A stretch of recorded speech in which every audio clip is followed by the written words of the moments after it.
Bismillahirrahmanirrahim. Assalamualaikum warahmatullahi wabarakatuh.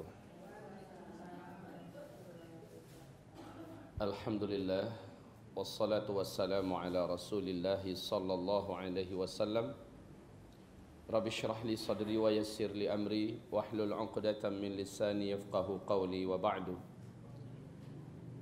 Qala Allah subhanahu wa ta'ala fi muhkami tanzilih بعد العياذ بالله من الشيطان الرجيم يا أيها الذين آمنوا اتقوا الله حق تقاته ولا تموتن إلا وأنتم مسلمون وقال سبحانه وتعالى يا أيها الناس اتقوا ربكم الذي خلقكم من نفس واحدة وخلق منها زوجها وبث منهما رجالا كثيرا ونساء واتقوا الله الذي تساءلون به والأرحام إن الله كان عليكم رقيبا وقال يا أيها الذين آمنوا اتقوا الله وقولوا قولا سديدا يصلح لكم أعمالكم ويغفر لكم ذنوبكم ومن يطع الله ورسوله فقد فاز فوزا عظيما اللهم ارحمنا بالقرآن وقال النبي صلى الله عليه وسلم إنما الأعمال بالنيات وإنما لكل امرئ ما نوى فمن كانت هجرته إلى الله ورسوله فهجرته إلى الله ورسوله ومن كانت هجرته لدنيا يصيبها أو امرأة ينكحها فهجرته إلى ما هاجر إليه وبعد Ma'asyiral muslimin, hamba-hamba Allah sekalian yang kami muliakan, puji dan syukur kita untuk Allah subhanahu wa ta'ala. Salawat dan salam kita untuk kekasih Allah Muhammad Rasulullah sallallahu alaihi wasallam.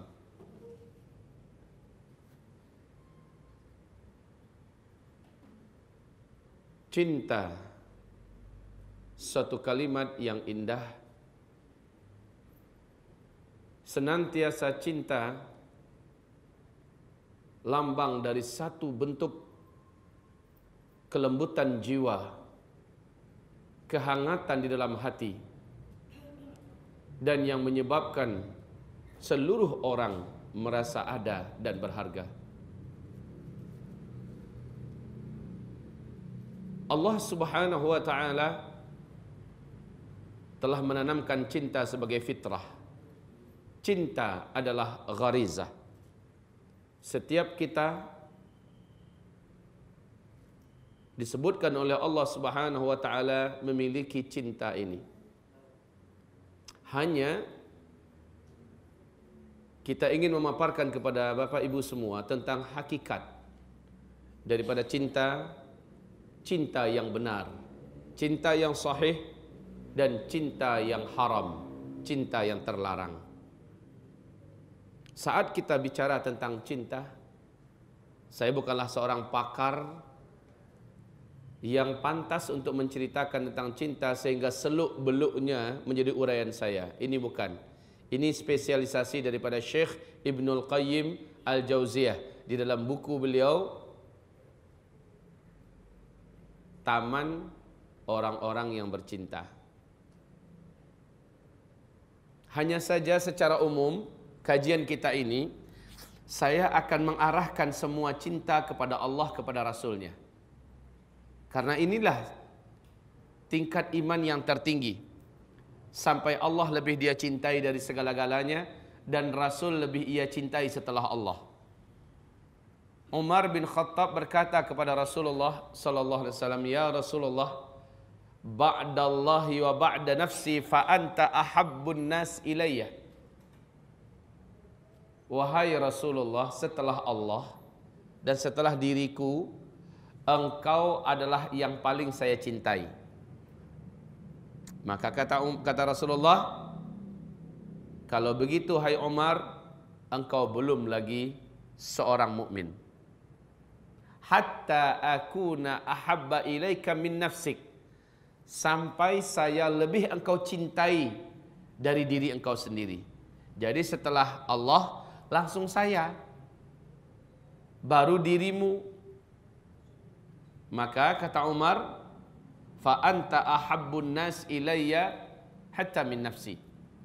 Kalau begitu ya Rasulullah, engkau adalah yang paling saya cintai, bahkan mengalahkan cinta saya pada diri saya sendiri.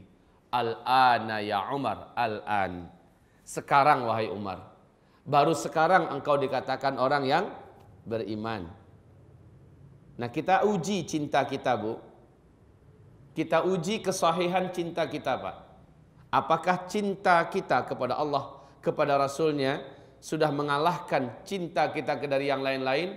Yuk kita lihat. Mau tahu ciri-ciri orang jatuh cinta? Sekarang semua penyebutan saya tentang cinta saya larikan dulu kepada cinta makhluk pada makhluk, ya. Nanti kita lihat, kita periksa apakah cinta semacam itu ada dari diri kita kepada Allah. Kita periksa cinta-cinta yang beredar di antara sesama makhluk, ada nggak rasa yang seperti itu antara kita dengan Sang Khaliq, Allah, dan kepada Rasulnya? Jika tidak ada, maka berarti makhluk lebih kita cintai daripada Khaliq kita sendiri. Ciri-ciri orang yang sedang jatuh cinta. Pertama, orang ini senantiasa hatinya gembira. Bibirnya tidak jarang-jarang senyum-senyum sendiri. Betul tidak? Ibu punya rasa cinta. Kalau sudah ada rasa itu, hati ibu rasanya hangat. Gembira terus. Ya. Wah, ini mulai ibu diajak merantau ke masa lalu. Saat-saat ibu pernah jatuh cinta. Betul, Bu? Iya. Saya lihat wajah ibu manis-manis, senyum-senyum. Ingat masa lalu. Orang kalau lagi cinta, benar, Bu. Lihat saja, ternyata cinta itu melakukan hal yang sama kepada seluruh manusia sepanjang generasi berganti generasi. Orang kalau lagi jatuh cinta, hatinya hangat, bibirnya senyum-senyum terus. Ini yang pertama. Yang kedua, nanti kita periksa ya. Saya sebutkan dulu semua, nanti kita cek. Adakah rasa seperti itu teralihkan kepada Allah? Yang kedua, selalu rindu dan teringat-ingat dengan si dia. Kalau udah cinta, ini yang namanya cinta, rindu, ingat terus sama dia. Seperti lagunya siapa dulu? Dina Mariana ya. Aku mau makan, ingat dia. Ayo lanjutkan, Bu. Aku mau tidur, ingat dia. Aku mau berdandan, ingat dia. Betul nggak? Asal namanya cinta, mesti seperti itu. Ingat selalu dengan dia. Rindu dengannya. Ciri cinta atau tanda-tanda orang yang sedang jatuh cinta. Yang ketiga, selalu ingin dekat dengannya. Pengen jumpa, minimal bisa telepon-teleponan, SMS-SMS-an. Betul nggak, Bu? Asal sudah jatuh cinta, inginnya deket sama dia. Pengennya jumpa, setidak-tidaknya telepon, SMS. Nanti coba lihat, Bu, pada akhirnya HP udah dekat dengan dia tuh. Zaman kita dulu, Bu, zaman kita. Zaman kita dulu kan nggak ada HP ya. Zaman kita dulu tidak ada HP, yang ada cuma surat-suratan. Tapi zaman canggih sekarang, lihat anak-anak muda, Bu. Lihat anak-anak muda. Tak pernah berpisah. HP di tangannya. Dan di dalamnya ada nama seseorang yang dia cintai. Dia selalu melihat. Selalu dia sapa. Dia tegur. Apalagi sekarang sudah ada aplikasi yang namanya Imo, ada namanya Skype, bisa ngomong tiap sebentar. Mau tidur letakkan di sampingnya, bangun tidur yang dipegang pertama HP. Nak lihat, ada nggak SMS baru? Kalau tahajud, kalau gaya-gaya orang-orang yang soleh-solehnya, walaupun ini udah salah juga ya. Kalau tahajud tuh, yang udah bangun belum? Gayanya minta ampun. Tar tuh kalau udah suami istri kelihatan aslinya. Ya, kita lihat dulu, kita periksa. Ini yang ketiga, selalu ingin dekat, pengennya jumpa. Baik. Kalau udah jumpa gimana? Coba lihat nih ciri yang keempat.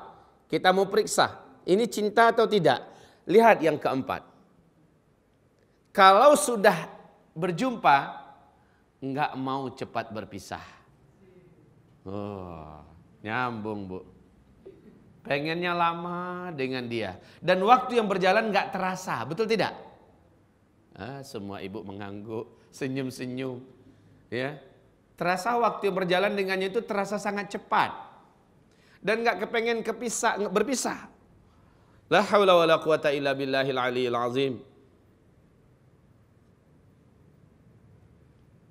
Ini kalau udah kayak gitu perasaan kita dengan seseorang yang saat kita bersamanya terasa enak lama-lama dengan dia, bahkan waktu pun tidak terasa, menandakan di hati kita sudah ada rasa kepada dia.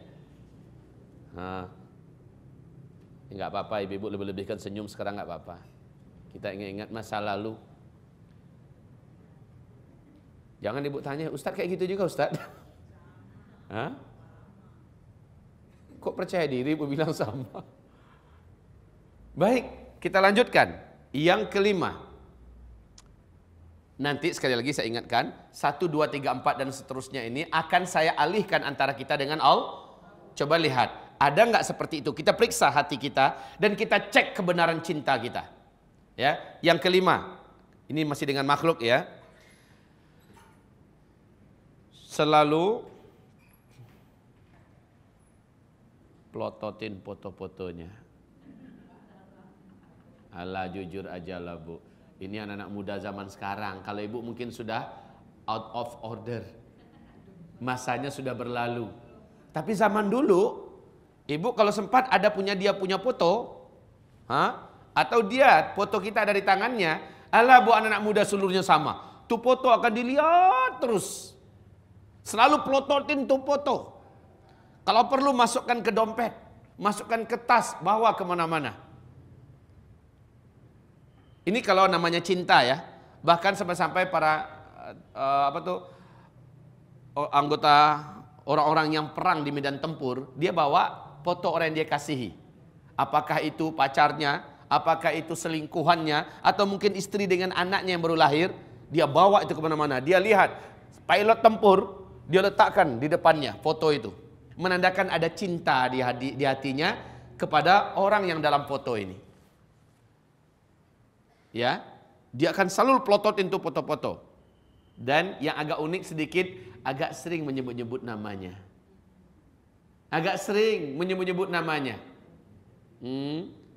Anggaplah namanya si Fulan. Fulan.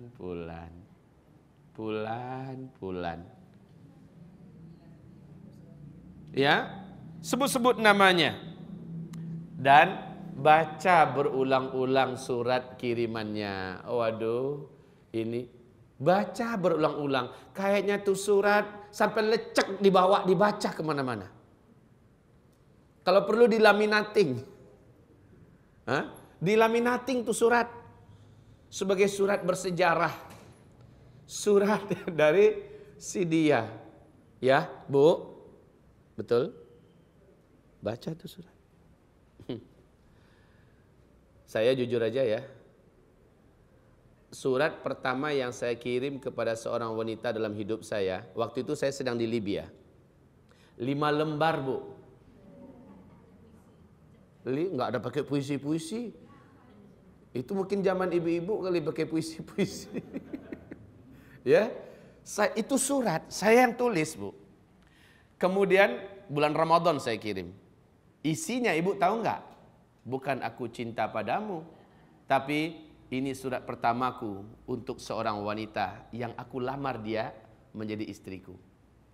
Ya, jika engkau berkenan, maka balaslah surat ini. Intinya bu, 5 lembar.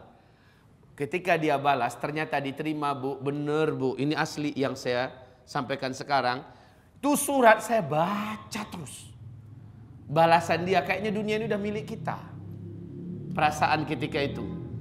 Dan saya lihat semua orang yang pernah mengalami ini, dia sibuk dengan kesibukan membaca surat dari sang kekasih.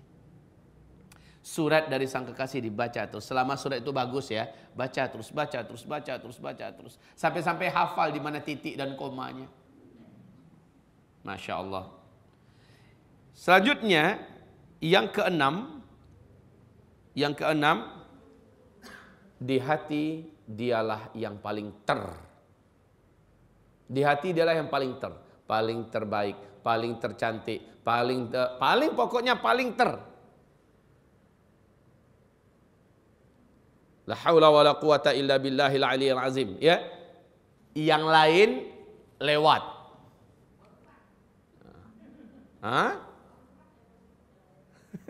Yang lain lewat. Dia akan bandingkan semua orang. Ala ini nggak ada apa-apanya. Ala ini nggak ada apa-apanya. Yang nampaknya selalu yang ini. Yang dia cintai. Baik. Terus yang ketujuh. Tanda bahwa orang ini sedang jatuh cinta. Ikut-ikutan menyukai apa yang disukai oleh si dia yang dia cintai. Ikut menyukai, mencintai apa yang disukai. Kalau yang bersangkutan suka bakso, di mana dia biasa tempat makan bakso, maka dia akan ikut suka dengan tukang bakso itu. Dengan bakso itu. Dan tempat orang jual bakso itu dia akan suka. Kenapa? Orang yang dia cintai suka di situ. Apalagi dia pernah duduk bersama dengan dia. Ingat-ingat terus dia duduk berdua di sana. Ini menandakan sudah ada sesuatu yang istimewa di hatinya tentang orang itu. Ya. Yang terakhir, tanda bahwa orang ini sudah mencintai seseorang, perasaannya kayak ngelihat orang yang dicintai itu ada di mana-mana dekat dia. Di mana-mana terasa ada dia, di mana-mana terasa ada dia.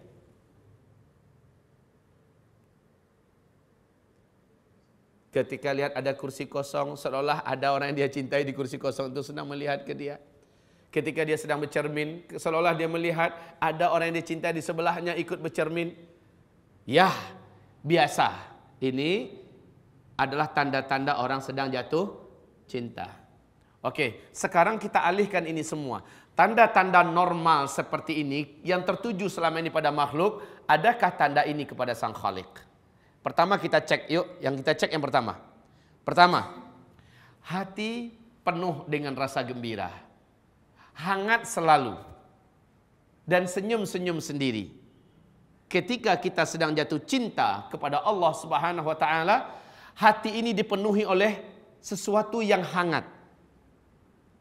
Kita terasa tidak kesepian. Maka kata Imam Al-Ghazali di dalam kitab Ihya Ulumuddin, ketika aku sedang sendirian, aku merasa sedang dalam keramaian. Ketika aku sedang dalam keramaian, aku serasa sedang sendirian, hanya berduaan dengannya. Maksudnya dengan Allah Subhanahu wa taala. Coba kita cek, Bu. Ketika ibu sendirian, apakah ibu merasa ada kehangatan antara perasaan ibu bahwa ibu sedang bersama dengan sang kekasih yaitu Allah Subhanahu wa taala? Kemudian ketika kita sedang keramaian, orang sedang rame-rame, ibu merasakan sedang bersama dengan Allah Subhanahu wa taala. Jika itu ada, maka kita sedang mencintainya. Ini kan ihsan kan? Ihsan itu adalah levelnya para pencinta sejati.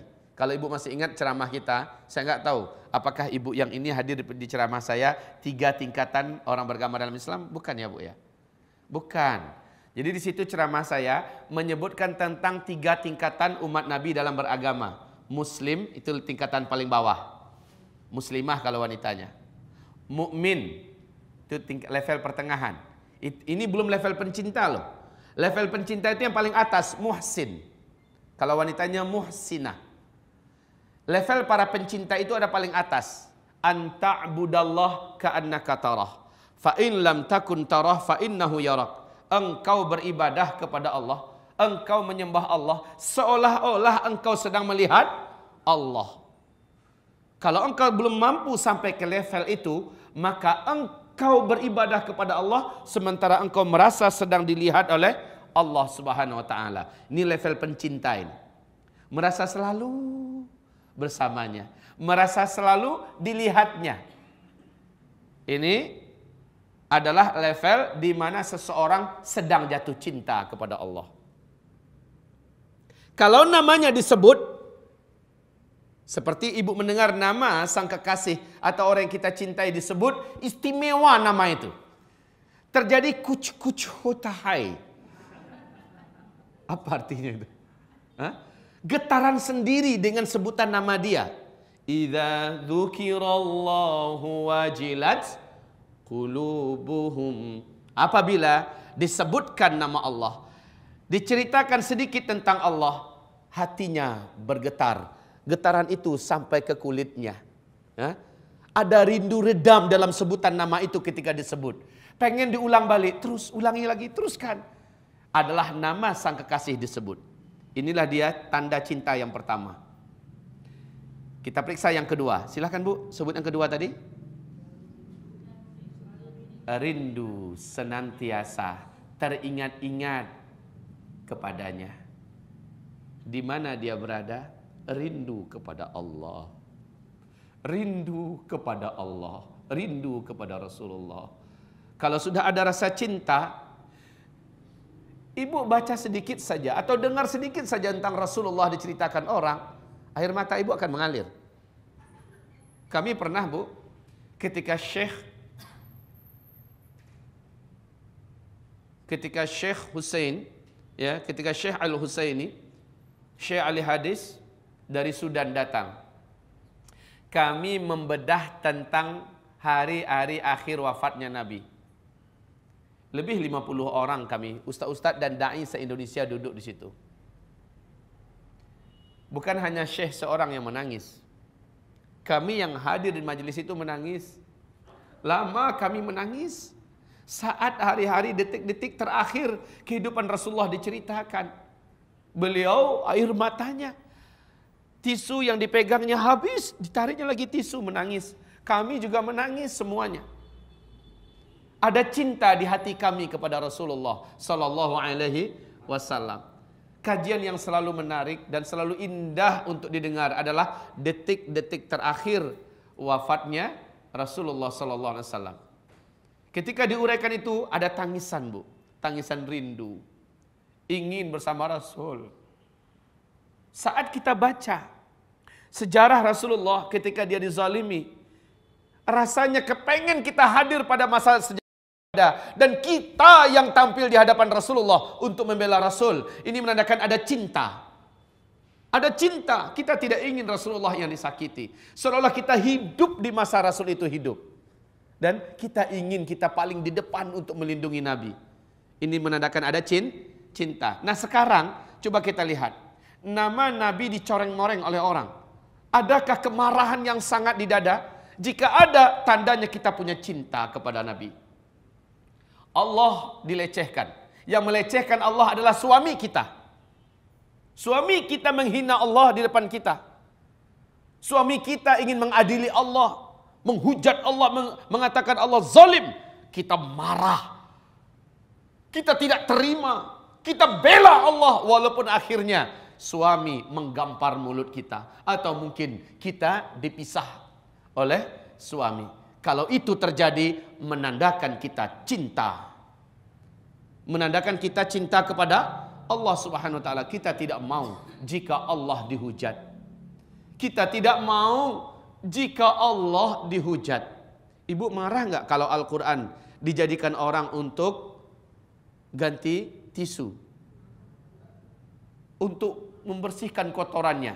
Kalau ibu marah, maka ibu adalah seorang pencinta kepada kalamullah.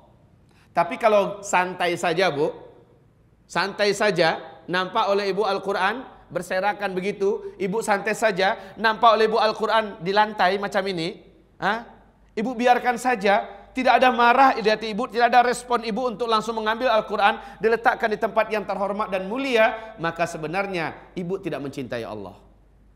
Kalau ibu mencintai Allah, ibu akan hargai suratnya. Ibu tidak ingin surat itu basah, betul tidak? Tidak, ibu ingin suratnya robek. Tidak ingin ibu surat itu terletak pada tempat yang tidak pantas, apalagi keinjak oleh kaki ayam, dikencingi oleh kucing, ibu nggak mau. Maka ketika ibu melihat Al-Quran tergeletak begitu, ibu langsung respect sekali. Ibu cepat mengambil Al-Qurannya. Ibu letakkan di tempat yang terhormat, menandakan ada cinta di hati kita kepada Allah Subhanahu wa taala. Taib. Yang ketiga, selalu ingin dekat dengannya. Nah, orang-orang yang mencintai Allah, lihat seperti Ali bin Abi Thalib. Ali bin Abi Thalib, saat mana dia akan masuk masjid, gemetar tubuhnya, Bu. Gemetar tubuhnya. Karena dia akan berjumpa dengan orang yang dia cintai. Gemetaran. Mungkin ini cinta pertama kali. Tapi cintanya selalu seperti itu. Ali bin Abi Thalib, para sahabat, saat mereka masuk masjid, maka mereka sudah tidak ingin diganggu oleh siapapun. Ibaratnya inilah pertemuan yang paling mendebarkan, pertemuan yang paling dinanti-nantikan. Maka kata Abdullah ibnu Mas'ud, semoga Allah ridha kepadanya, kalaulah seandainya tidak ada pertemuan demi pertemuan, yaitu solat 5 waktu berjamaah di masjid, pertemuan demi pertemuan dengan Allah dalam solat 5 waktu, bagi kami hidup ini terasa hambar, dan bagi kami tidak perlu kami hidup. Makanya kalau orang Padang mengatakan, kalau tidak sembahyang, minta mati selalai. Ini kata orang Padang, kalau tidak sembahyang, minta mati selalai. Tidak ada guna, gunung hidup do. Enggak paham kan? Paham. Hebatlah ibu-ibu kita ni. Artinya, kalau engkau tak solat, tak guna engkau hidup. Jika engkau tak solat, minta mati saja pada Allah. Apalah guna hidup jika tidak solat? Karena solat pada hakikatnya adalah pertemuan antara pencinta dengan yang dicintai. Kalau seandainya ibu merindukan saat-saat pertemuan itu, rindu ibu dengan sholat. Beda ya Pak ya. Ada orang mengumandangkan azan. Dah cepat betul lah azan orang ini. Cepat betul waktu masuk. Hambar di hatinya menyambut datangnya panggilan azan itu. Bahkan terasa beban. Sesungguhnya tidak ada cinta di dadanya. Orang yang cinta seperti kata Abdullah ibnu Mas'ud radhiyallahu anhu, kerinduannya menanti panggilan Allah itu sangatlah besar. Jadi pekerjaan yang melelahkan para sahabat adalah menanti waktu sholat ke waktu sholat. Di antara itu mereka gelisah. Ketika waktu sholat masuk, gembira mereka menyongsong panggilan Allah Subhanahu wa ta'ala. Baik, saat jumpa dengannya. Saat jumpa, oh ya tadi minimal telepon-teleponan, SMS-SMS-an. Kalau orang jatuh cinta ya Bu, maka ibu bisa lakukan hal yang sama kepada Allah. Buktikan bahwa kita cinta pada Allah. Zikir Bu. Zikir. Mulutnya basah dengan zikir. Berbagai macam lafaz zikir yang paling besar pahalanya, ibu lafazkan. Ibu baca senantiasa Al-Qur'annya. Itulah cara ibu ganti dari SMS-SMS-an.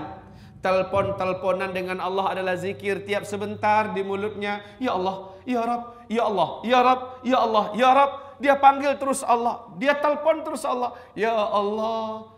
Orang yang cinta, Allah itu hadir terus di hatinya. Allah itu hadir terus sehingga lidahnya tiap sebentar menyebut Allah Subhanahu wa taala. Tayyib. Orang yang cinta, sekali lagi, respect lidahnya menyambut ketika nama Nabi disebut, apa yang akan ibu jawab? Sallallahu alaihi wasallam. Enggak peduli mau 100 kali, 200 kali dalam satu majelis ilmu, ibu membaca sallallahu alaihi wasallam. Sallallahu alaihi wasallam. Sallallahu alaihi wasallam. Sallallahu alaihi wasallam. Baca terus.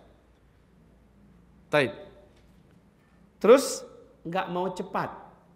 Kalau sudah bersama dengannya, lihat salatnya orang yang cinta pada Allah, tenang. Seperti ikan dimasukkan ke dalam air. Malah mau habis sholat itu, dia pengen dan bertekad, dia akan lama-lama duduk. Dan dia ingin berlama-lama di hadapan Allah berzikir. Lihat bu, orang munafik, sholatnya macam mana? La yadhkuruna Allah illa qalila. Mereka zikirnya sedikit. Sudahlah sholatnya, Assalamualaikum, Assalamualaikum. Habis itu selesai, dia langsung pergi. Ini sholat orang yang di hatinya tidak ada cinta. Sholat orang di hatinya cinta, ada cinta, lihat bagaimana dia komunikasi dengan sang kekasih. Berlama-lama, apa kabar sayang? Baik ya, sehat. Udah makan belum? Semua ditanya. Ya, hujan nggak di sana? Entah apa pula ini orang urusan hujan ditanya. Cuaca di sana panas, macam-macam ditanya. Maunya lama-lama, habis pulsa. Habis pulsa, cari pulsa lagi, mau nyambung lagi. Masya Allah. Orang yang cinta kepada Allah, dia ingin berlama-lama di dalam masjid atau di atas sajadah. Ibu-ibu kan di atas sajadah. Nggak peduli mau di masjid atau di rumah. Ya kan? Lama-lama di atas sajadah. Lepas sholat zikirnya panjang. Zikirnya orang yang bercinta beda bu dengan zikirnya orang yang kelasnya kelas mukmin. Beda dengan kelas muhsin. Kalau kelas muhsin, level zikirnya itu macam ini. Subhanallah. Subhanallah. Subhanallah. Subhanallah. Itu level zikirnya muhsin. Level zikirnya mukmin gimana? Subhanallah, subhanallah, subhanallah, subhanallah, subhanallah. Kalau level zikirnya muslim gimana? Subhanallah, subhanallah, subhanallah, subhanallah, subhanallah, subhanallah, subhanallah. Kumur-kumur. Membedakan ini sangat mudah, sangat mudah. Lihat ketenangan dia di masjid. Lihat ketenangan dia dalam sholat. Seseorang masuk ke masjid, langsung Assalamualaikum, Assalamualaikum. Ente ngapain kata Nabi? Sholat ya Rasul. Innaka lam tusalli. Engkau belum sholat kalau gitu. Ulang balik kata Nabi. Dia ulang balik. Sampai Assalamualaikum. Belum sholat tuh kata Nabi. Sampai terakhir Nabi mengatakan, kalau ente mau dikatakan sholat, ya tenang. Setiap gerakan ente biarkan tenang dulu. Nggak ada lagi aktivitas yang lain. Kalau masih bergerak tubuhnya, maka biarkan tidak bergerak dulu. Itu disebut dengan tumak-ninah. Baru Assalamualaikum, Assalamualaikum. Lihat dia zikir nggak setelah itu. Habis dia zikir, dia sambung nggak dengan sholat sunat. Pokoknya dia ingin berlama-lama. Habis itu baca Quran. Habis itu dia baca Quran. Ibu-ibu ketika baca Quran. Hari ini ibu lihat deh Al-Quran surat Al-Furqan. Coba ibu lihat Al-Quran surat Al-Furqan. Surat yang ke-25.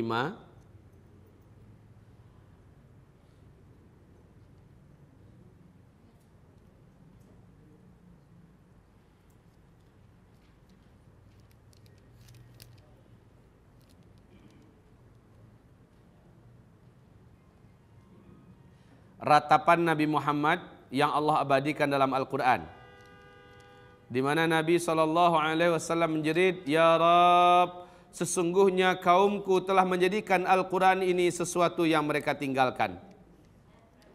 Coba lihat ayat 20-an ke atas, sebelum 30. Ayat berapa itu?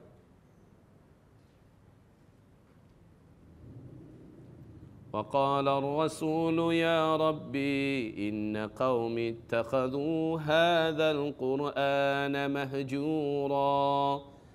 Ayat berapa? Ayat 25. Ya, berarti sama Al-Quran kita. Iya, samalah, masa beda? Ayat 25, apa artinya bu? Dan Rasul berkata, wahai ya Allah, sesungguhnya kaumku telah menjadikan Al-Quran ini sesuatu yang mereka tinggalkan. Saya mau bertanya, Al-Quran ini kalamnya siapa? Allah kan? Allah. Kalau ada orang yang nggak bertahan dengan kalamullah, nggak bertahan, sebentar aja dia baca 2-3 baris selesai. Kemudian ketika dia baca, tidak ada rasa nyamannya ketika dia baca Al-Quran. Afwan, menandakan di hati orang ini sunyi akan cinta kepada Allah. 30. Ibu yang bilang 25 tadi. Saya sudah kasih kunci tadi. Jadi 20 sampai 30. Bu, Rasul berkata, tidak akan terjadi kiamat sampai umatku sibuk membaca muthannah dan mereka meninggalkan kitabullah. Tidak akan terjadi kiamat sampai umatku sibuk membaca muthannah dan mereka meninggalkan membaca kitabullah. Ibu tahu muthannah itu apa? Tidak. Kita lanjutkan baca hadisnya. Qalu wa mal muthannah ya Rasulullah. Mereka bertanya, wahai Rasulullah, apakah muthannah itu? Nabi menjawab, kitabun katabahun nasu bi aidihim fayatanaqaluna fima bainahum wa yatrukuna kitaballah. Muthannah itu adalah tulisan yang ditulis-tulis oleh tangan-tangan manusia, lalu tulisan tersebut berpindah dari satu tangan ke tangan dan mereka sibuk membacanya, menghabiskan waktu membacanya. Wa yatrukuna kitaballah, lalu mereka meninggalkan membaca kitabullah. Menurut ibu-ibu, telak enggak kenanya kita zaman sekarang? Telak enggak kenanya kita zaman sekarang? Banget. Ya Bu ya, jet-jet yang ada di tangan kita. Kalau kata orang Malaysia, pon bin bit. Handphone yang ada di tangan kita, HP Android, yang mana menyambungkan, mengcopy pastekan tulisan orang ke tulisan orang. Lalu kita sibuk membacanya. Kalau seandainya dibanding-bandingkan, mana yang lebih banyak baca tulisan orang dalam satu hari dibandingkan baca kitabullah? Ayo, kita berbicara dengan penuh kejujuran. Hari ini udah orang level pengajian loh ya. Bagaimana dengan orang biasa, orang awam di luar sana? Mana yang paling banyak dibaca oleh orang zaman sekarang, kitabullah atau muthannah? Pada kenyataannya muthannah. Mau tidur baca WhatsAppan orang, ya kan? Balas sikit, copy paste mana yang bagus, kirimkan pada yang lain, di-share pada yang lain. Bangun tidur, belum lagi cuci muka, udah lihat tulisan orang. Muthannah, habiskan banyak waktu. Itu baru di WhatsApp, belum lagi di Telegram, belum lagi di Instagram, belum lagi di Twitter, belum lagi di banyak. Oh, kalau apalagi dia punya grup. Asik baca dari tulisan orang ke tulisan orang. Sementara baca kitabullah enggak. Ini kalamullah yang datangnya dari sisi Allah Subhanahu wa taala. Sementara ini tidak banyak dibaca. Padahal waktu kita yang diamanahkan oleh Allah, kita habiskan banyak untuk membaca tulisan-tulisan manusia. Dan inilah la ahad aghyar min Allah. Tidak ada yang lebih cinta tidak ada yang lebih pencemburu daripada Allah. Allah cemburu. Ternyata hamba ini tidak merasa nyaman lama-lama berbicara dengan Allah. Ketika Bunda Aisyah radhiyallahu anha bertanya kepada Rasulullah, ya Rasulullah, bagaimanakah caranya aku untuk bisa berkomunikasi dan berbicara dengan Allah? Jawaban Rasul gimana? Faqra'il Qur'an, ya kan? Faqra'il Qur'an, baca Al-Qur'an. Itulah saatnya engkau sedang berbincang-bincang dengan Allah Subhanahu wa taala. Maka bagaimana dengan orang sekarang? Dia lebih banyak membaca tulisan manusia daripada membaca surat-surat cinta dari Allah Subhanahu wa taala. Al-Quran. La haula wa la quwata illa billah. Sebenarnya ini bukan terlarang kita punya ini. Boleh, karena bermanfaat sangat. Kita punya benda macam ini sangat perlu oleh kita. Tapi jangan sampai kita lebih banyak disita waktunya oleh benda macam ini. Ya, sebenarnya ibu-ibu yang kami muliakan, apalagi di usia-usia ibu yang sekarang udah agak dekat-dekat bau-bau tanah. Tuh. Ada yang tersinggung, Bu? Enggak kan? Asli kan? Memang iya. Coba lihat ini, Bu. Ibu sudah mulai ubanan. Saya juga sama. Kita sudah dekat, udah bau-bau tanah sebenarnya. Harusnya udah makin dekat kita, semakin kita akrab dengan Sang Kekasih. Allah Rabbul Alamin. Taib. Kita lihat, kita periksa berikutnya. selalu plototin foto-fotonya, sebut-sebut namanya, ya. Kemudian membaca berulang-ulang surat-suratnya. Sama dengan yang barusan kita uraikan. Terus di hati dialah yang dialah yang terbaik, dialah yang terbagus, dialah yang pokoknya segala yang adalah dia.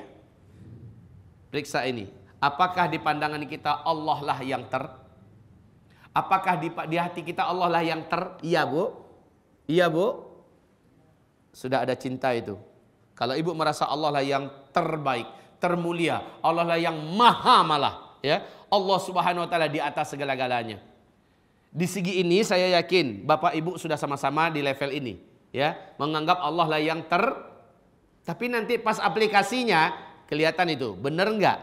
Allah lah yang Kalau memang Allah yang terbesar, ketika sedang ada meeting, ketika sedang ada acara apa, ada acara reunian, ada acara apalah namanya, kemudian Allah memanggil, hayya 'alas shalah.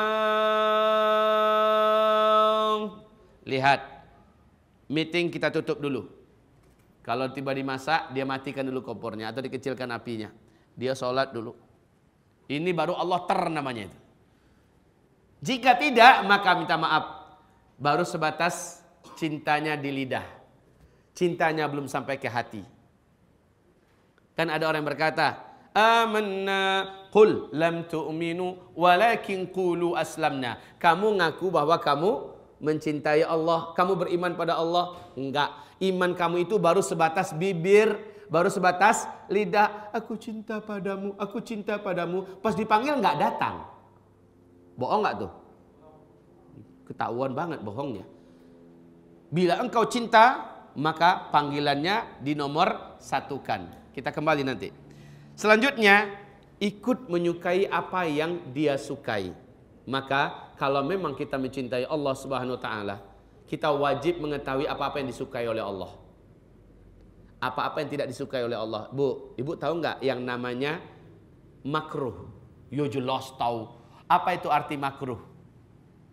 Makruh itu secara bahasa tidak disukai. Dari kariha yakrahu makruhan. Ya kan? Nggak disukai. Kalau memang ada cinta, maka apa yang nggak disukai oleh Allah? Allah nggak nyuka kita. Ghibah itu bukan makruh lagi ya, haram kan? Tapi kenapa kita masih tega melakukan yang bukan hanya dibenci, malah udah dilarang dan diharamkan oleh Allah Subhanahu wa taala. Sebaiknya yang makruh-makruh ditinggalkan. Makanya saya katakan, ada alhamdulillah. Coba lihat ke papan tulis. Lihat ke papan tulis sebentar. Level Islamnya orang Islam yang tertinggi apa, Bu? Muhsin. Kalau wanitanya muhsinah. Seperti jelaskan oleh Syekhul Islam Ibnu Taimiyah, dari ayat Al-Quran ada 4 ciri seseorang memang pencinta sejati. Dia adalah muhsin. 1. Yang pertama, semua isi Al-Quran dan hadis-hadis Nabi dia imani tanpa ada yang ditolaknya. Ya, mengimani seluruh isi, menerima seluruh isi Al-Quranul Karim dan hadis-hadis Nabi. Kecil banget ya? Iya. Maaf. Saya pikir hanya saya seorang yang mau baca.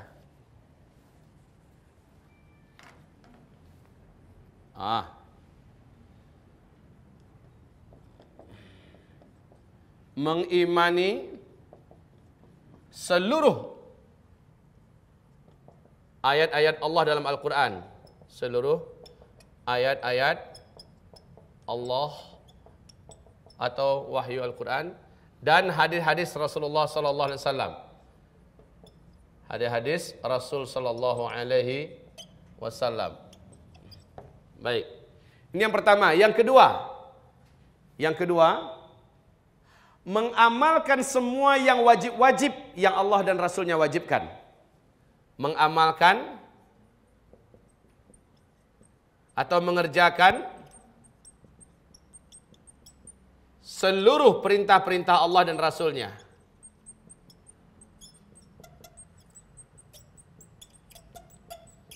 Seluruh perintah-perintah Allah. Aduh.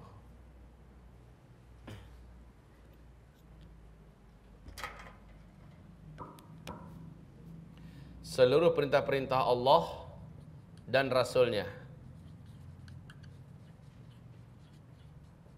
Perintah itu ada dua, Bu. Lihat, perintah itu ada dua. Perintah yang wajib dikerjakan.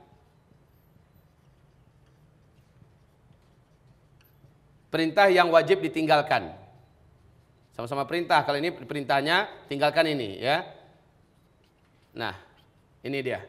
Mengerjakan seluruh perintah-perintah Allah dan Rasulnya. Perintah yang wajib dikerjakan, perintah yang wajib ditinggalkan. Yang ketiga, bahwa orang ini adalah seorang muhsin, dia adalah seorang pencinta yang pasti dicintai oleh Allah Subhanahu wa taala. Nah, ini ya. Dia mengerjakan amalan-amalan sunnah. Dia mengerjakan amalan-amalan sunnah. Dia mengerjakan amalan-amalan sunnah.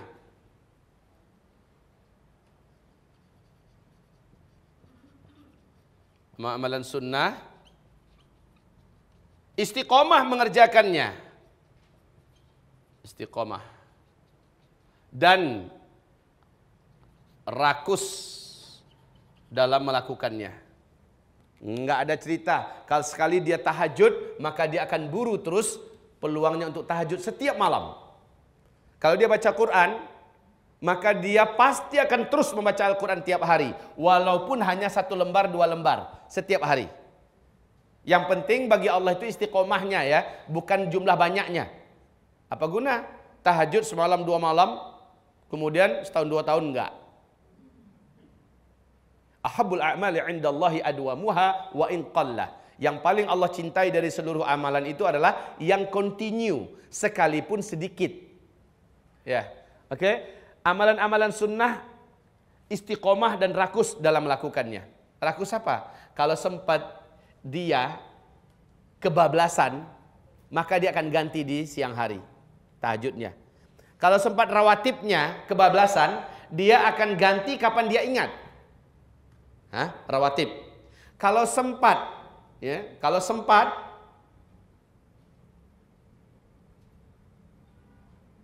dia umpamanya bulan Ramadan, di bulan Ramadan, ya. Kalau sempat dia di bulan Ramadan, ada yang tertinggal dia ganti dulu semua, kemudian dia kerja mengerjakan puasa Syawal. Pokoknya dia buru. Oke. Begitulah seterusnya amalan sunnah, dia nggak mau ketinggalan. Kalau dalam Al-Qur'an surat Fatir, surat Fatir di ayat yang ke-35 Allah gambarkan sesungguhnya orang muhsin ini sabiquna bil khairat. Orang-orang yang paling di depan, Pak. Untuk urusan kebaikan dia pasti paling di depan. Lihat hari Senin dia puasa, lihat hari Kamis dia puasa, lihat malam hari dia tahajud, lihat waktu duha dia sedang sholat. Kalau ada waktu bukaan-bukaan tentang infak, sedekah, akan berinfak, dia bersedekah. Dan dia tidak mau jumlahnya sedikit. Walaupun dia miskin, dia usahakan itu adalah maksimal untuk kelas dia. Pokoknya orang macam ini sabiquna bil khairat, paling di depan dalam melakukan kebaikan. Nggak mau ketinggalan, nggak mau. Baik. Selanjutnya yang keempat, ini tanda orang muhsin. Yang keempat, seluruh yang makruh. Seluruh yang makruh. Dia meninggalkan seluruh yang makruh. Makruh ini sekali lagi yang tidak disukai oleh Allah dan oleh Rasulnya. Seluruh yang makruh. Meninggalkan seluruh yang makruh. Walaupun makruh itu bukan berarti haram ya. Boleh dimakan. Menurut definisi makruh oleh Imam Syafi'i, ma'uthiba ala tarikih wala yu'aqabu ala fa'ilih. Diberi pahala mau meninggalkannya dan tidak berdosa orang yang melakukannya. Ditinggalkan berpahala malah. Dikerjakan nggak berdosa, itu makruh. Tapi kalau namanya bahasanya makruh, tetap saja dibenci. Dibenci oleh Allah dan oleh Rasulnya. Dari ini aja seorang pencinta, dia tidak akan mau. Makanya ibu-ibu, kalau ingat-ingat kayak gini, Kira-kira ibu-ibu bisa nggak masuk ke level muhsin ini, Bu? Bisa nggak masuk ke level muhsin? Hah? Bisa nggak? Kalau ibu bertekad, kenapa nggak bisa? Toh nggak ada yang mustahil. Ibu bisa nggak makan jengkol?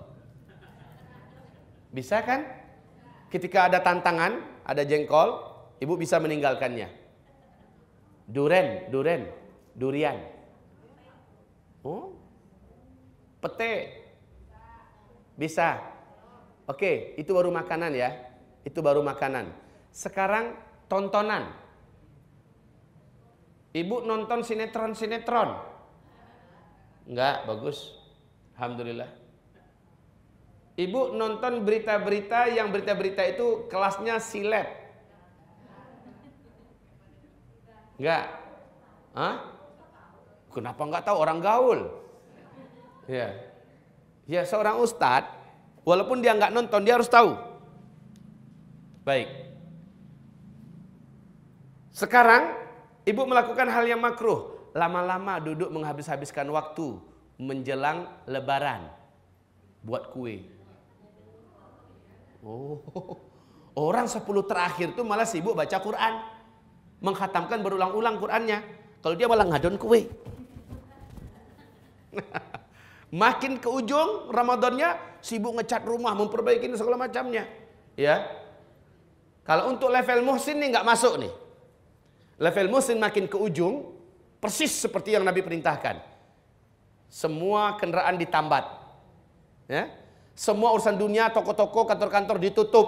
Orang sibuk 10 terakhir itu beribadah. Laki-lakinya itikaf ke masjid. Wanitanya mengkhatamkan Al-Quran berulang-ulang sebanyak-banyaknya, berzikir sebanyak-banyaknya. 10 terakhir Ramadan. Ini enggak dihabiskan untuk ngadon kue. Kalau yang pandai menjahit, siapkan untuk cucunya, dihitung semua. Ada 35 cucu. Ini ukuran badan cucunya, udah menjahit aja kerjanya. Masya Allah, innalillahi wa inna ilaihi rajiun. Ini nggak masuk level itu dah. Nggak masuk level pencinta. Kalau masuk level pencinta, dia tahu waktu-waktu yang paling Allah cintai. Dia tahu waktu-waktu yang paling Allah sukai pertemuan dengan Allah, sepertiga malam terakhir. Maka dia akan prioritaskan sepertiga malam terakhir. 10 terakhir Ramadan, maka dia prioritaskan 10 terakhir Ramadan. Kalau perlu di rumah Allah langsung, di Baitullah Al-Atiq, Makkah Al-Mukarramah, atau di Madinah Al-Munawwarah. Dia akan incar waktu-waktu terbaik yang bisa langsung berhubungan dengan Allah Subhanahu wa taala, dan dia kejar itu. Ini level orang muhsin loh, Bu. Level pencinta. Sekali lagi saya tanyakan, ibu masuk nggak level ini kira-kira? Atau bisa nggak? Mau nggak? Mau. Bisa nggak? Pasti bisa. Tapi tekadnya. Istimewanya orang ini apa, Bu? Masuk surga tanpa hisab. Ada 3 lagi tambahnya dari hadis. Tidak berobat dengan kai. Yang kedua, tidak menganggap ada akidah sial. Dan yang ketiga, tidak minta diruqyah. Ya, tidak minta diruqyah. Lah, selama ini orang selalu beralasan, selama tidak minta diruqyah, saya akan masuk surga tanpa hisab. Tahu diri sedikit, kenapa sih? Harusnya nomor 1, 2, 3, 4 ini dipenuhi dulu. Ini syarat utama. Baru yang 3 dari hadis.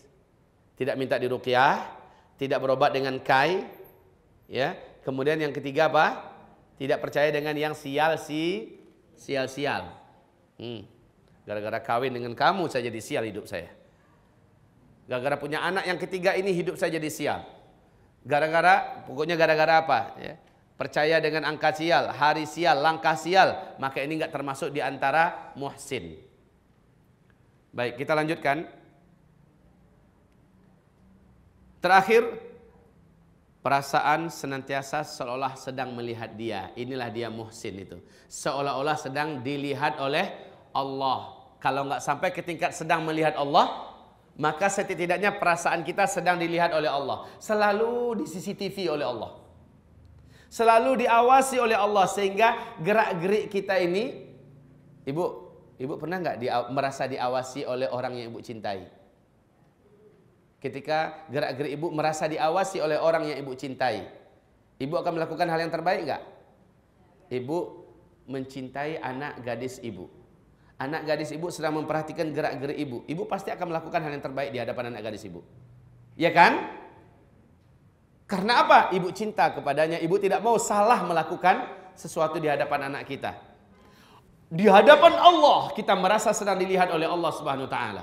Maka jangan pernah melakukan hal yang tidak disukai oleh Allah Subhanahu wa taala. Baik. Berikutnya, agar cinta tidak bertepuk sebelah tangan.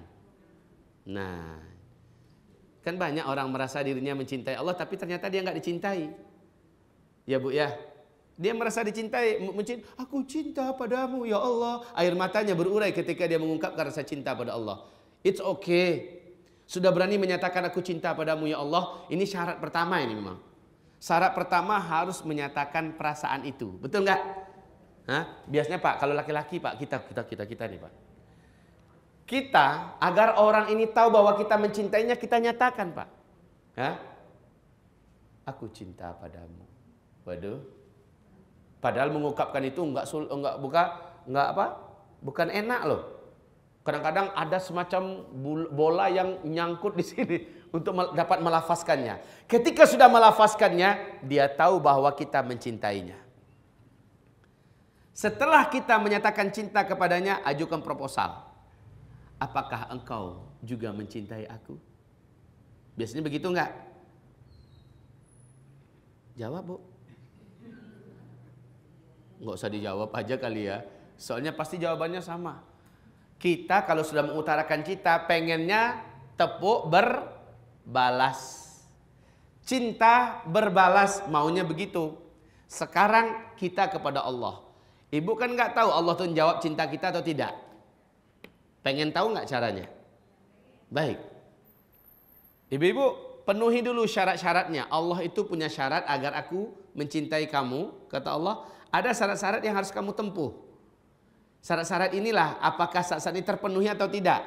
Lihat, syarat-syarat dari si dia agar cinta kita dibalas olehnya. Sekarang si dia itu adalah Allah, maksud saya. Si dia itu adalah Allah. Agar cinta kita dibalas oleh Allah, syarat pertama mesti setia. Betul nggak? Kalau cinta harus setia nggak? Cinta wujudkan dalam wujud saya setia. Setia di dalam artian apa? Jangan syirikkan Allah, jangan duakan Allah. Kalau cinta udah membagi hati, waduh, jangan pernah haraplah Allah akan balik mencintai kita. Musyrik, bahkan orang ini dihitung sebagai penjahat nomor 1. Penjahat nomor 1 karena berani menyekutukan Allah Subhanahu wa taala. Gitu?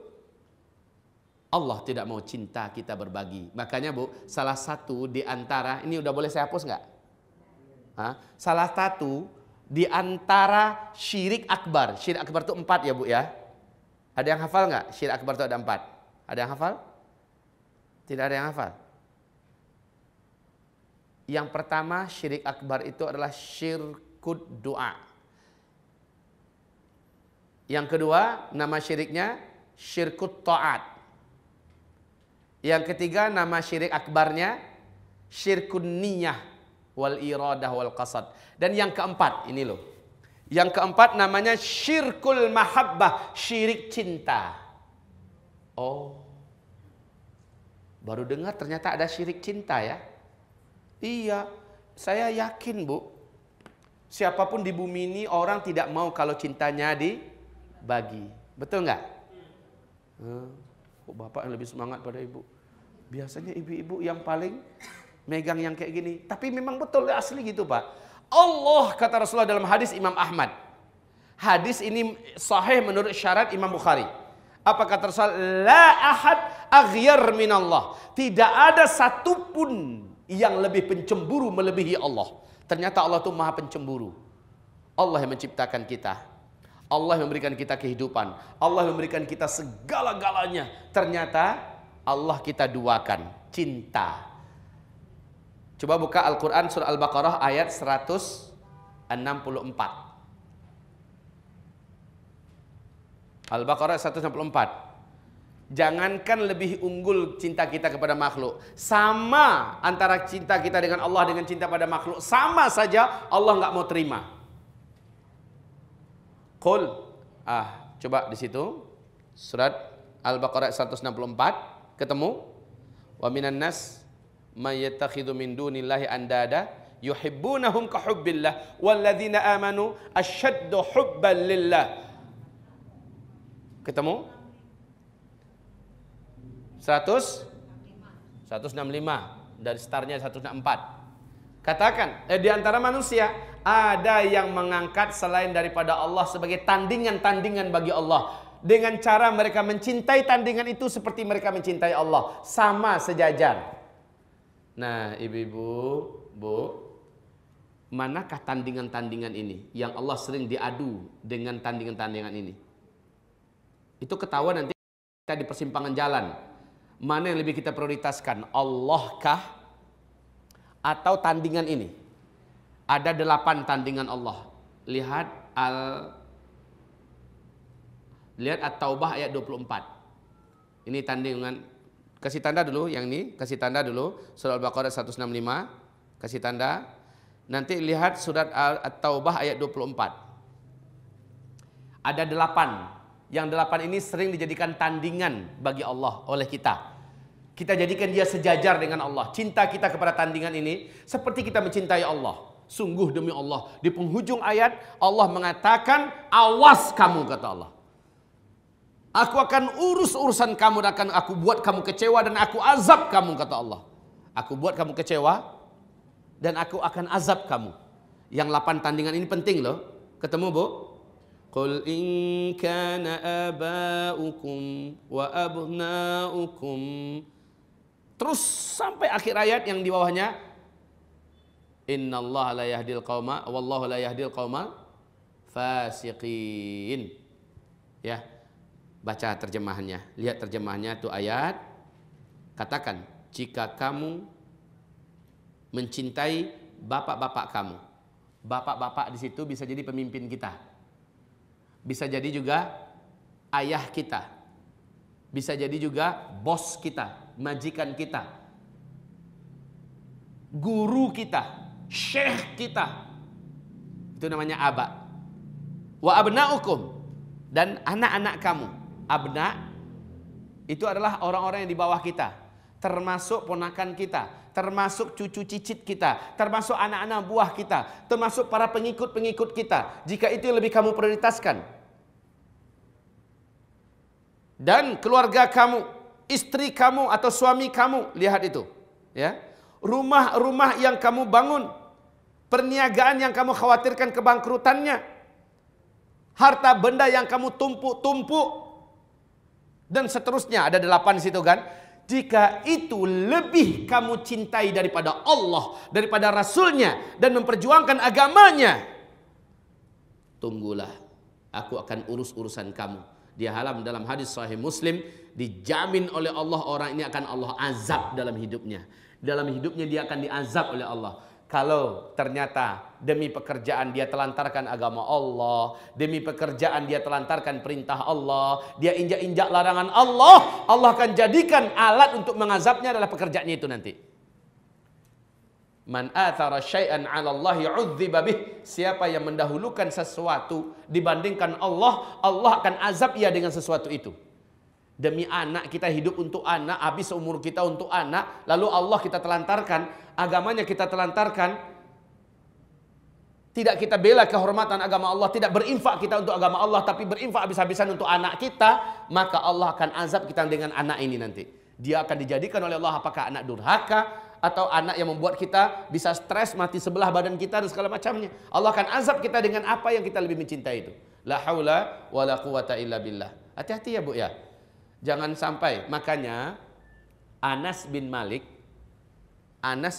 radhiyallahu anhu, beliau ini saat terlambat sholat asar. Gara-gara apa? Dalam sejarah cuma sekali itu beliau terlambat sholat asar, Pak. Ketika beliau selesai, dia langsung ke masjid. Ternyata di masjid orang dah Assalamualaikum warahmatullahi wabarakatuh. Assalamualaikum warahmatullahi wabarakatuh. Ngapain Anas bin Malik? Bilang cepat, nggak tahu. Nggak ya? Ternyata Anas bin Malik dia sibuk mengurus 1 batang kurma terakhir di kebun kurmanya. Azan kemana? Azan asar. berkumandang di masjid. Apa katanya? Tanggung, kalau saya pergi ke masjid, jauh lagi balik kemari hanya untuk satu batang ini. Maka dia cepat menyelesaikan satu batang itu, baru dia pergi ke masjid. Coba lihat, dia telah dilalaikan oleh satu batang kurma. Lalu setelah selesai, dia ngebut. Masuk ke masjid, orang dah assalamualaikum, assalamualaikum. Lemas seluruh tulang belulangnya kayak nggak ada di badan, dia langsung terjatuh di gerbang masjid, menangis di situ. Tangisannya dapat didengar oleh satu masjid. Tangisan Anas bin Malik. Di situ dia minta ampun kepada Allah Subhanahu wa taala dan langsung di situ dilafazkannya, ya Allah, ya Rabb, satu kebun kurma itu saya wakafkan kepada Engkau ya Allah untuk agama Engkau karena dia telah membuat saya lalai dalam menyembah Engkau. Coba lihat, subhanallah. Inilah kelas pencinta, ya. Apa yang telah membuat dia lalai? Maka sesuatu yang telah membuat dia lalai itu dia hukum dirinya. Padahal sebenarnya kaum muslimin yang kami muliakan, sekali seumur hidup baru dia melakukan kesalahan seperti itu. Masya Allah, dia infakkan semua, dia wakafkan semua. Sementara orang zaman sekarang bagaimana? Menyengaja. Bahkan sholatnya pun udah di akhir-akhir waktu. Bahkan dianggap jenius dia. Kalau sempat dia satu kali wudhu, lalu sholat masuk waktu berikutnya. Kemudian dia sholat lagi. Akhirnya dia dianggap udah pinter dah tuh. Zuhur dengan asar dikerjakan tepat dengan masuknya waktu asar. Sisakan 5 menit. Jadi sempat dia sholat. Assalamualaikum, azan asar. Wah, dia anggap dirinya sudah hebat. Padahal itu dzaka tilka sholatul munafik. Itulah gaya sholatnya orang munafik, kata Nabi. Itulah cara sholatnya orang munafik. Gaya sholatnya orang munafik. Baik. Udah Bu, udah ketemu yang 8 tadi. Itu yang sering dijadikan sebagai tandingan bagi Allah yang sering kita cintai. Gara-gara anak, kita mau sholatnya ditunda-tunda. Gara-gara anak. Gara-gara cucu. Betul nggak? Betul, sering.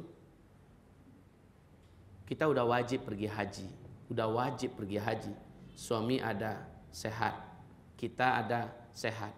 Rezeki kita ada. Ternyata untuk beli rumah, kita dahulukan beli rumah.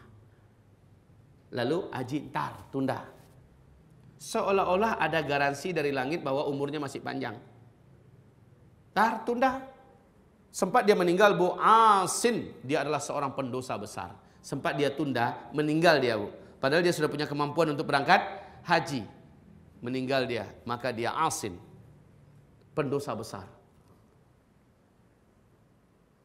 Lalu bagaimana? Haji dulu. Ntar kalau ada rezeki baru beli rumah. Karena yang pasti itu adalah dia sekarang kewajibannya haji. Ustaz, haji kan seumur hidup. Iya, seumur hidup. Tapi ditunda-tunda ketika dia lagi sehat, dia lagi kuat, dia lagi mampu, dia ada rezeki. Ya, dia tunda-tunda. Lalu ketika dia sampai di usia dia sudah tidak mampu berangkat, ketika itu rezekinya banyak. Tapi dia udah nggak mampu, udah nggak ada haji untuk dia. Wajib hajinya adalah ketika sehat kemarin.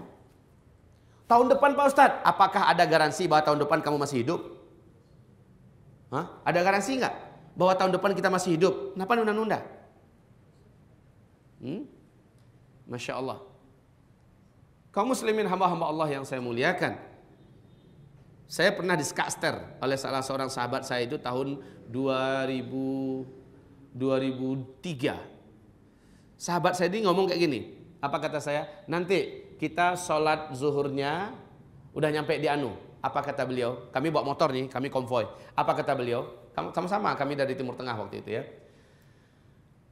Apakah ada jaminan sampai di sana kita masih hidup? Katanya.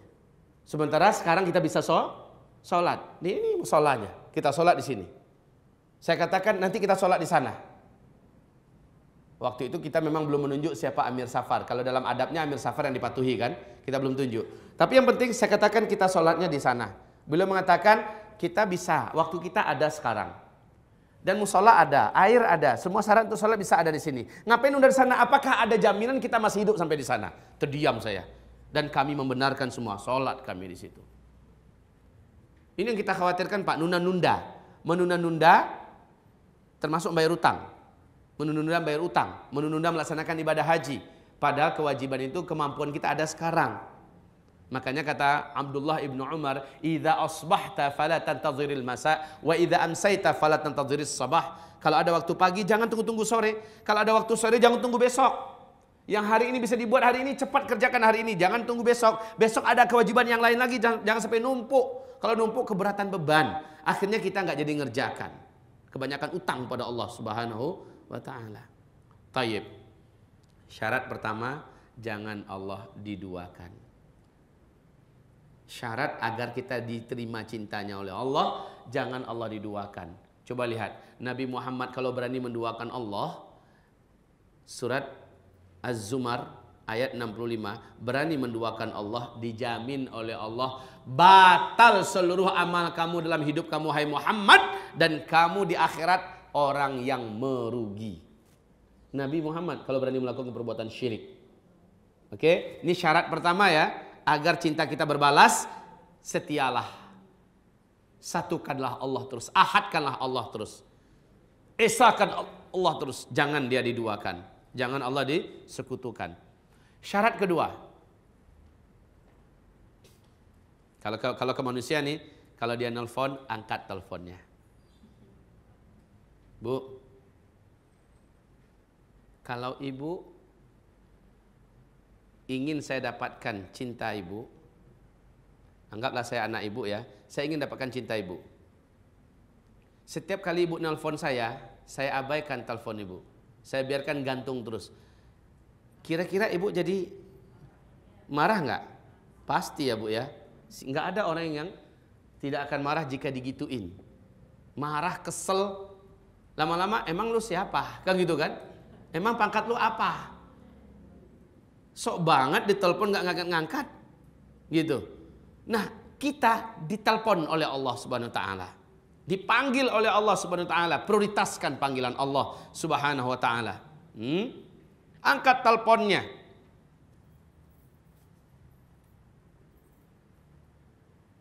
Setiap kali kita dipanggil, datanglah.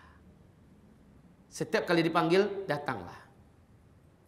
Artinya apa? Seluruh perintah-perintah Allah kerjakan. Imtithalu awamirillah, mengerjakan seluruh perintah-perintah Allah Subhanahu wa taala. Allah perintahkan, "Hai wanita-wanita muslimah, tutup auratmu." Maka ditutup. Di hadapan lelaki yang bukan muhram, tutup selalu. Ustaz, sekarang kami sudah di usia di atas 50 tahun baru nutup aurat, Pak Ustaz. Gimana dengan masa lalu kami? Tobatlah dari masa lalu, yang sekarang istiqomah. Ya, yang sekarang istiqomah. Ibu pakai jilbab-jilbab dalam-dalam ini kan baru sekarang kan? Iya kan? Waktu muda-muda dulu. Biasa banget ini leher nampak sama orang. Biasa banget betis kita nampak sama orang. Biasa siku kita, bahkan kalau kita gini nampak sama orang. Biasa. Sekarang alhamdulillah istiqomah yang sekarang. Taubat dari yang sudah berlalu. At-taib minadzam kaman la. Orang bertobat daripada dosanya seperti orang yang tidak pernah berbuat dosa. Diputihkan oleh Allah Subhanahu wa taala. Kalau diingat masa lalu kita. Nah bu, kalau masa lalunya udah kayak gitu, saya masih banyak lihat wanita-wanita muslimah jilbabnya udah dalam, bahkan ada yang cadaran. Tapi maaf, pas masuk ke rumahnya, fotonya yang nggak pakai jilbab dulu masih dipajang. Fotonya pernikahan dulu masih dipajang dengan suaminya. Itu belum taubat. Kalau udah taubat itu memang betul-betul dirahasiakan. Masuk ke album, kenapa sih? Masukkan sama ke album. Kapan kangen boleh dilihat. Iya. Yang paling bagus itu yang foto-foto jahiliyah agar nggak dilihat oleh orang-orang lain. Yaudah dibakar saja. Foto-foto jahiliyah dalam artian masih buka-buka aurat. Selanjutnya, syarat berikutnya adalah jangan coba-coba melakukan apapun yang tidak disukai oleh orang yang kita cintai. Ketahuan kita melakukan yang dia tidak sukai dalam hal ini adalah ketahuan kita melakukan yang Allah haramkan. Allah haramkan ini, kita lakukan. Allah tahu bahwa kita melakukannya dan Allah Maha melihat. Kalau kita melakukan sesuatu yang orang yang kita cintai tidak menyukainya, maka jangan berharap kita mendapatkan cintanya. Betul tidak? Jangan berharap kita akan mendapatkan cintanya. Dia sudah kasih tahu sama kita, Bang, Akang, Mas, Ajo, udah. Hah? Dia udah kasih tahu, saya paling nggak suka yang kayak gini. Tolong ya please, jangan dibuat-buat. Sekali aja abang buat, akang buat, udah deh kayaknya kita nggak bisa lanjut. No, kan gitu kan? Dia udah ceritakan dulu apa yang dia tidak sukai. Allah sudah mengumumkan ke bumi ini apa-apa yang tidak disukainya. Jika kita berani melakukan apa yang Allah tidak sukai, maka jangan pernah mimpi mendapatkan apa yang kita inginkan dari Allah, cintanya. Nah. Kemudian yang keempat, syarat yang keempat agar mendapatkan balasan cinta dari Allah. Cintailah siapapun orang dan apapun yang Allah cintai. Ini namanya wala wal bara. Kita mencintai yang dicintai oleh Allah. Kita membenci yang dibenci oleh Allah Subhanahu wa taala. Makanya lihat di surat Al-Mumtahanah ayat 1. Surah Al-Mumtahanah ayat 1. Allah sebutkan, takkan pernah engkau temui la tatakhidu aduwi wa aduwakum awliya. Allah haramkan, jangan kamu mencintai apa-apa yang Allah benci. Bu, salah satu yang Allah benci itu adalah kalau zaman sekarang mengangkat pemimpin orang kafir. Itu paling telak, Allah benci habis-habisan itu. Beberapa ayat tegas Allah mengharamkan umatnya mengangkat orang kafir sebagai pemimpin. Bahkan Allah dengan tegas dalam ayat-ayat muhkamat mengatakan kafir, murtad siapapun yang mengangkat orang kafir sebagai pemimpinnya. Allah tidak izinkan. Lalu kita angkat. Apapun alasannya, Allah mengatakan kamu sudah gabung dengan mereka.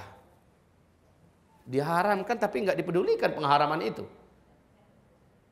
Hah? Ya. Semoga ibu-ibu bukan nanti termasuk orang-orang yang membiarkan keluarganya memilih orang kafir sebagai pemimpin. Karena Allah haramkan. Baik, semua yang Allah benci, ikutlah kita membencinya. Termasuk yang Allah benci adalah orang yang mengolok-olok ajaran syariat agama Allah. Orang mengolok-olok di Indonesia ini, Bu, cendikiawan-cendikiawan, level papan atas, berani mengolok-olok agama Allah Subhanahu wa taala. Allah umumkan bencinya kepada orang itu, bahkan di dalam surat At-Taubah ayat 65 Allah nyatakan orang itu telah keluar dari iman, telah lepas syahadatnya, dia bukan lagi seorang muslim, kafir. Karena dia mengejek, mengolok-olok ajaran syariat agama Allah. Nah, ketika itu kita diharamkan oleh Allah jangan sampai mencintainya. Ya, haram mencintainya.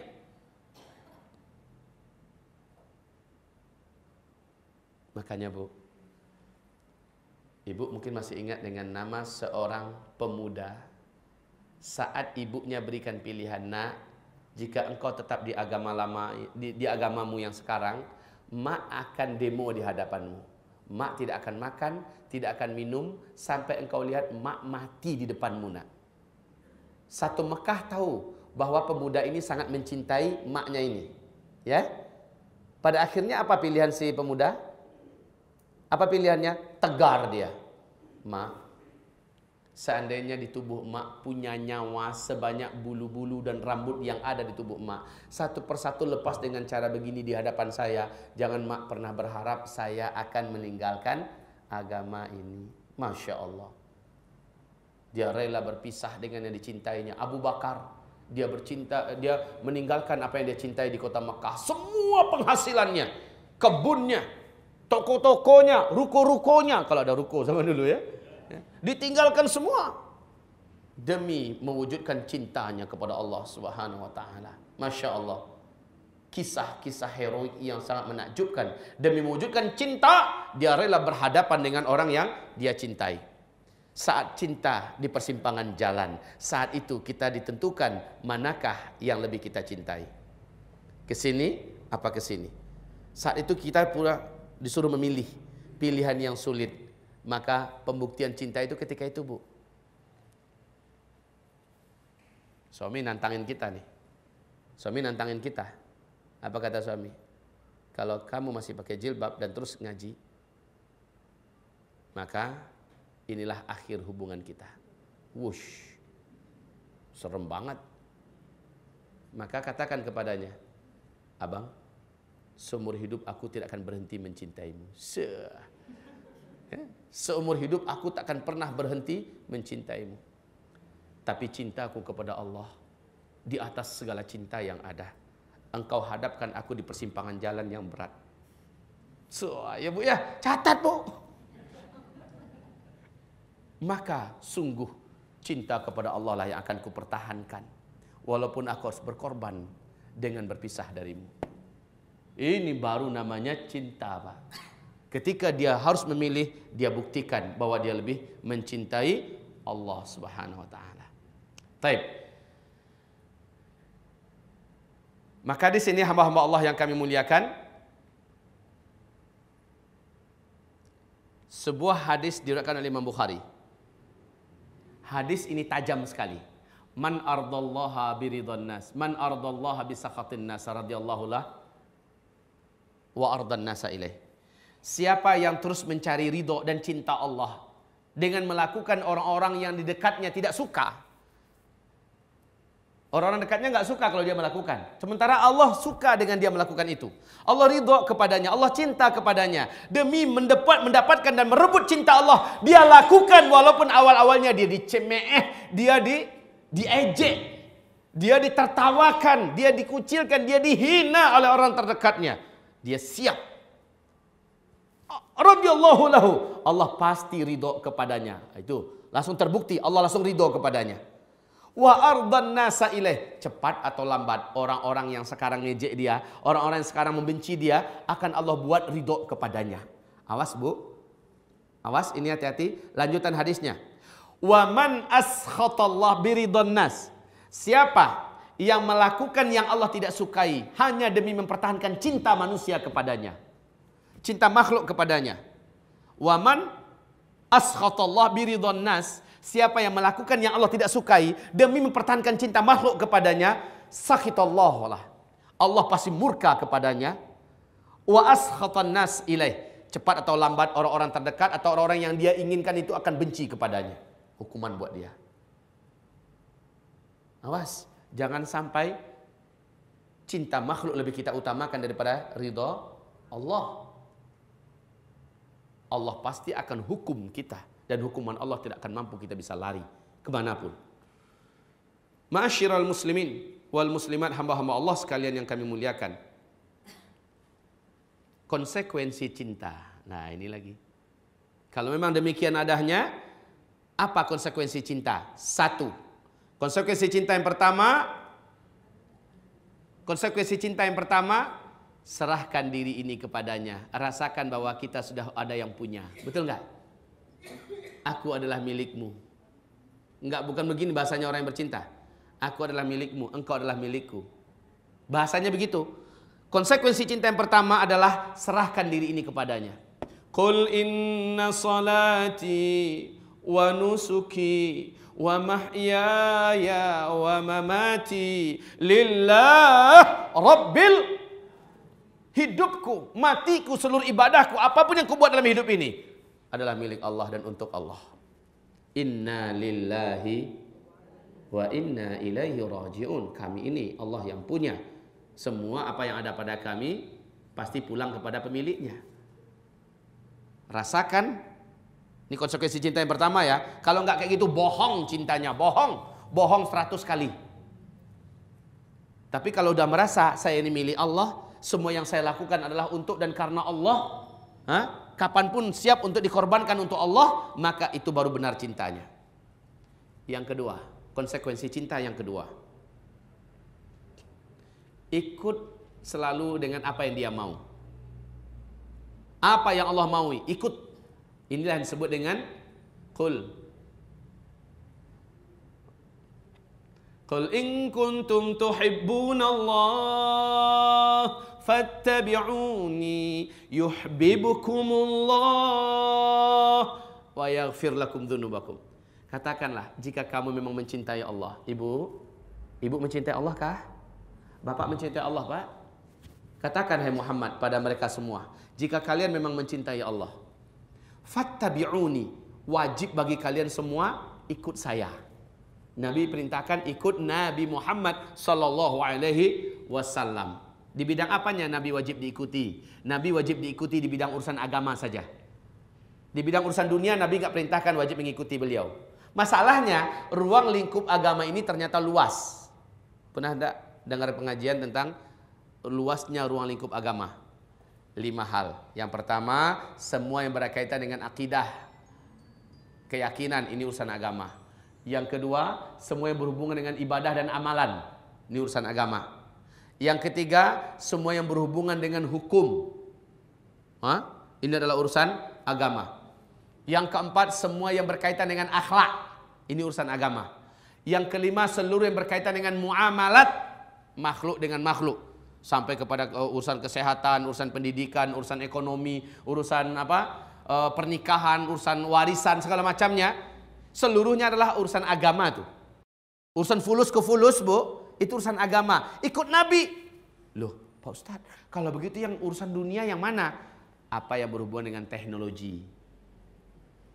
Yang berkaitan dengan teknologi dan sains, cuma itu urusan dunia, nggak perlu ikut Nabi, karena itu bukan urusan agama. Yang urusan agama yang 5 tadi.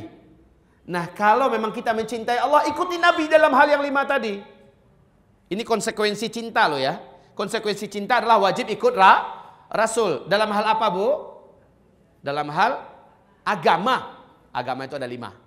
Akidah, ibadah dan amalan. Kemudian hukum. Kemudian akhlak. Dan terakhir muamalah. Muamalah ini paling luas. Muamalahnya paling luas. Ikuti Nabi semuanya. Disinilah kita wajib belajar, biar kita tahu mana-mana yang bagian agama yang harus ikut Nabi sallallahu alaihi wasallam. Kemudian konsekuensi cinta yang ketiga, si dia adalah prioritas. Allah adalah dinomorsatukan. Allah dinomorsatukan. Sekali lagi, ketika cinta harus memilih. Sementara waktunya cuma saat itu. Saat itu kita harus memilih, prioritaskan Allah. Prioritaskan Allah. Ya kayak tadi. Sekarang kita punya duit. Ada tanah yang mau dijual. Sementara ada peluang haji untuk tahun ini bisa berangkat. Peluang ini sahih. Tapi kita harus bayar dengan uang yang bisa menghabiskan untuk beli tanah. Prioritaskan memenuhi panggilan Allah Subhanahu wa taala. Itu salah satu contoh. Baik Bapak Ibu yang kami muliakan, selanjutnya pesawat saya berangkat jam 3.30. Iya. 3:30. Di Halim. Halim. Jadi Bapak Ibu, karena ya Bu Ayu tadi sudah menyampaikan Pak Ustadz baiknya jam 6. Tenang, kami juga tidak gantung. Ya, saya katakan Bu Ayu please bantu saya. Saya sebenarnya hari ini sudah banyak meng-cancel banyak agenda-agenda karena sebenarnya ini bukan jadwal saya ke Jakarta. Ada hal emergensi yang harus saya selesaikan di kedutaan. Nah, alhamdulillah dimanfaatkan untuk bisa ngisi jamaah. Alhamdulillah ya. Tapi ini udah lebih 1,5 jam udah sampai loh. Enggak apa-apa Bu ya. Kita jalan ya. Cuma sebentar saya akan ringkaskan karena nggak enak juga gantung sedikit. Saya ringkaskan sebentar aja biar ini lengkap Bu. Ada apa dengan cinta? Ada apa dengan cinta? 1, dengan adanya cinta kita terasa bahagia. Yang kedua, dengan cintalah hidup ini bersemangat dan kita terasa punya tenaga karena ada cita-cita yang mendongkrak semangat hidup ini. 3, cinta yang membuat hidup ini terasa ada. Cintalah yang menjadikan hidup ini berarti. Coba orang Bu, tanpa cinta dia mau bunuh diri, betul nggak? Karena dia menganggap hidup ini udah nggak ada. Ketika dia kehilangan cinta, maka sungguh demi Allah, kalau kita punya rasa cinta kepada Allah, kata Ibnu Taimiyah, saya nggak peduli dimanapun saya diletakkan, nggak peduli mau di penjara, saatnya saya berdua-dua dengan Allah dalam kesunyian. Mau diusir, saatnya saya bersafar dengan yang saya cintai. Kalau saya dibunuh, itulah pertemuan saya dengan Sang Maha Kekasih yang saya cintai. Masya Allah. Makanya dia nggak peduli mau diapakan aja, kata Ibnu Taimiyah, saya nggak peduli. Kalau saya di penjara, itulah saya berdua-duaan dengan Allah, dengan sang kekasih. Kalau saya diusir, itulah saya bermesraan, bersafar dengan Allah. Kalau saya dibunuh, itulah saatnya saya berjumpa dengan sang kekasih. Masya Allah. Baik. Ibu-ibu, hamba-hamba Allah yang kami muliakan, kalau ibu mau bertanya, Pak Ustadz, bagaimana cara menumbuhkan rasa cinta kepada Allah? Mau? Pertama, cepat aja nih. Bagaimana cara menumbuhkan rasa cinta kepada Allah? Sama juga dengan ke makhluk loh Bu. Gimana kita bisa cinta pada orang? Yang pertama, kenali dulu orang itu dengan baik.